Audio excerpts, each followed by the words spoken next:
அப்போ எதிர்கால தேவை நமக்கு இண்டக்ஷன் ஸ்டவ் போட வேண்டிய அவசியம் இருக்குது, இல்லை ஒரு ஹைப்ரிட் சிஸ்டமாக மாற்ற வேண்டிய அவசியம் இருக்குது. அந்த மாதிரி நேரத்தில் நீங்கள் இந்த மாதிரி பேனலை அதிகப்படுத்திக்கலாம். இல்லை ஒரு எலக்ட்ரானிக் வெஹிக்கிள் வாங்குறீங்க, இவி வெஹிக்கிள் வாங்குறீங்க, எலக்ட்ரிக் வெஹிக்கிள் இப்போல்லாம் பார்த்திங்கன்னா நல்லா ஹை ஸ்பீடு பெட்ரோல் என்ஜின் மாதிரியே எலக்ட்ரிக் வெஹிக்கிள் வந்துருச்சு.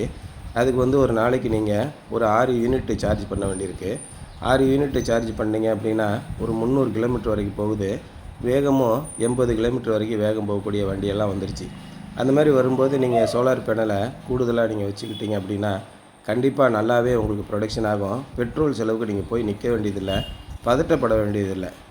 அது மாதிரி எரிபொருள் பிரச்சனை வந்தால் கூட நீங்கள் இண்டக்ஷன் ஸ்டவ்வு, மைக்ரோவேவ் அவன் அப்படின்னு இந்த மாதிரி சோலார் சிஸ்டத்திலே நீங்கள் எல்லாத்தையும் பயன்படுத்தலாம்.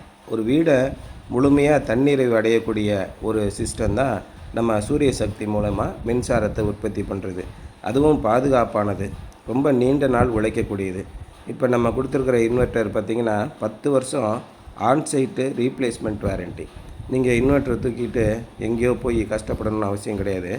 நாங்களே உங்களுக்கு ஆன்சைட்டில் உங்கள் சைட்டில் அதை சர்வீஸ் பண்ணி கொடுக்குறோம். இல்லை ஏதோ ஒரு பிரச்சனை வருதுன்னா ரீப்ளேஸ்மெண்ட் பண்ணி கொடுத்துட்றோம். அந்தந்த கம்பெனிக்கு ஒவ்வொரு மாவட்டத்திலிருந்தும் இன்ஜினியர் போட்டிருக்காங்க.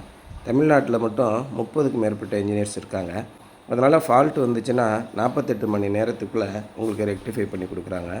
அதேமாரி சோலார் பேனல் நம்ம போட்டு கொடுக்குற பார்த்திங்கன்னா 12 வருஷம் மேனுஃபேக்சரிங் டிஃபெக்ட் வாரண்ட்டி.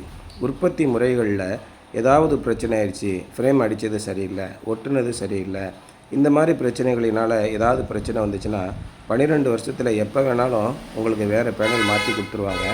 அதே மாதிரி அதோட பவர் வாரண்டின்னு சொல்லுவாங்க. ஒரு வருஷத்துக்கு 0.5% குறையும், 0.5% குறைஞ்சிக்கிட்டே வரும்.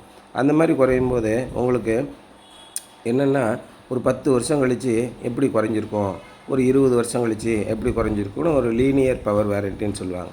அந்த மாதிரி போகும்போது 10 வருஷத்துலேயே 100 வாட்ஸுக்கு 95 வாட்ஸ் குறையுது. அப்போ 5 வாட்ஸ் குறையுது, 95 வாட்ஸ் அதில் இருக்கும். இந்த மாதிரி நமக்கு லீனியர் பவர் வாரண்ட்டி என்ன கண்டிஷனில் கொடுக்குறாங்கன்னா, பேனலை சரியான முறையில் துடைச்சி வைக்கணும் அப்படிங்கிற கண்டிஷனில் கொடுக்குறாங்க.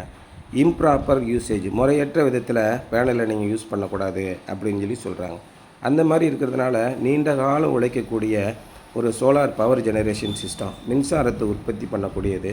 சூரிய வெளிச்சத்துலேருந்தே நம்ம வீட்டுக்கு தேவையான அத்தனை பவரையும் உற்பத்தி பண்ணுது.